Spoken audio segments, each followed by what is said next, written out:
Good morning, everybody. So really quickly, before I head out to work, I wanted to talk about allowing God to be in the middle of your relationships and how important this is, because it brings a strong foundation instead of having your relationships on quicksand. Because most of the time, if you notice, friendships, marriages, just regular relationships between girlfriend and boyfriend, like, these relationships end up on quicksand most of the time.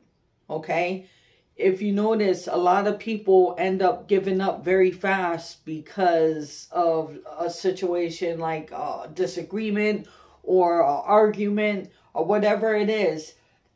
When you have God, when you have Jesus in the middle of your relationship, you build it on a strong foundation where you guys have a bigger understanding. You learn to agree to disagree. You come together as one and figure it out. Okay, I've been in a relationship for a very, very long time. I've been with my husband now for about 25 years. He asked me out when I was 14 years old. And we had the runaround. We had the ups and the downs and all of the arounds. And the strongest our relationship has ever been was when we allowed Jesus to enter it. Now, Jesus has always been in our relationship, but we never made a relationship with him, if that makes sense. When you actually sit down as a couple or as friendships or families or whatever the relationship is, friends, families, siblings, all of that. You sit down together and you read the gospel of Jesus, the Bible of Jesus, the New Testament, and learn his teachings and everything. Your relationships become stronger. You have more of an understanding of each other. You allow Jesus to take the wheel and guide you through these relationships. It's very important, and the most important relationship is with Jesus. And when you have that relationship with Jesus, you will allow your other relationships around you to become stronger. You strengthen them through Jesus and allowing him to be in the center. Now, how do you make a relationship with Jesus? Well, it's actually quite simple. Start talking to him. Start really opening your heart and allowing him to enter you with the Holy Spirit. And you're going to feel strength, and you're going to feel courage, and you're going to feel all of this way through any storm you're going through. Now, we are going to go through storms, because when Jesus came here and he talked to he was teaching the disciples, he straight up told them, I ain't here to take the sorrows of the world away. That's something we're going to have to go through. But we don't have to go through it alone. He will give us the strength and the courage to deal with any storm, any cross we have to carry. It's up to us to really open our hearts and build that relationship with him. It's not just saying, I'm a follower of Jesus. I love Jesus. You can say, I love my friend over there, or I love my mother and brother, or I love my husband or my wife. But you're not building that relationship is going to crumble. It's not really going to be there. It's just going to be words in air. You have to build that relationship. So how do we do that? Pick up the scriptures. Start reading his teachings. Start talking to Jesus every single day. Do anything you're going through. Really open up your heart. And when I say open, you have to trust. Even as Christians, through our hardest times, and when we're being tested to the max, guess what? A lot of us crumble under pressure. I've done it myself. We're only human. But that's where the trust comes in. Are you going to walk across the water, or we're going to sink? You really got to put that faith in Jesus, especially when you're building that relationship. And that's going to strengthen your relationship with Jesus.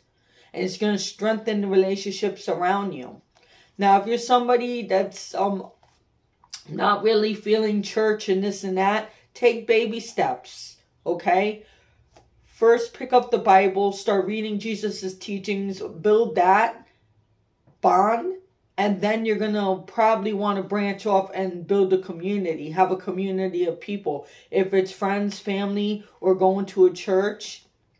Myself, I stopped going to church for a very, very long time because I didn't feel connected. I didn't feel God's connection there at all. And it actually made me drift off into the new age. Now I'm a reborn Christian. I always followed Jesus, but I wandered off. I wasn't doing it the right way. Okay, I actually pushed Jesus in the shadows, and I was living my life allowing everything around me, every relationship crumble. Even the relationship I have with myself, it wasn't stable. So now that I got my focus back and I'm stopping with all that nonsense and all that noise on the outside, that false light, and really focusing on the real light, the real healing in Jesus, I'm telling you, my life is so much better right now. Of course, I'm going through storms, but I feel a difference inside, and I feel Jesus' guidance wherever I go. I love reading His word. I love learning. I like taking the Bible and writing notes. Now, there's no excuse of saying, well, oh, I don't really understand the scriptures, the language they talk. Let me tell you guys, my spelling and reading is very, very hard. I always had a very difficult time doing this, and I'm not ashamed to say it. We all have our struggles in life, and I'm a beast at many other things, but when it comes to that, it's very, very hard for me, okay? And I pick up that Bible and I read it. If I don't know a word, I look it up, the meaning. I study it. I understand it. So there's no excuse. We only make excuses when we're tired and lazy and we just don't want to do it. But when there's something you really want, you end up doing it, no matter how hard it is. Put that type of energy into Jesus, and I promise you, once you feel that Holy Spirit, you can't get enough of it. I'm telling you. Like, I want to get rebaptized because I feel like as a baby, that wasn't my choice. I'm thankful my parents wanted me to be baptized, but that wasn't my choice as a baby. I want to be rebaptized because this is a choice I'm making between me and Jesus. I want to find a community, a church, which I think I found one, and I'm very excited about it. And like, all of these new doors are opening up that I didn't even think about.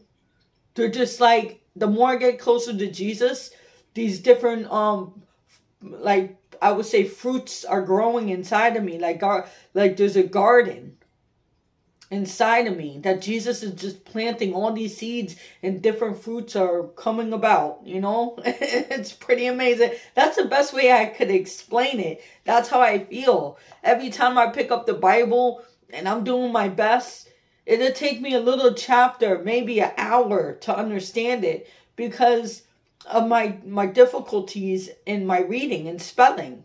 But you know what? Like I said, it's nothing but an excuse, because if I wanted to learn about Reiki or anything like that, I became a teacher, a master, and I was teaching, I was doing all of that, right? That my disability didn't stop me there, right? So we gotta like really understand where we put our energy is where it's gonna grow. And I want to grow in Jesus. I can't get enough of Him.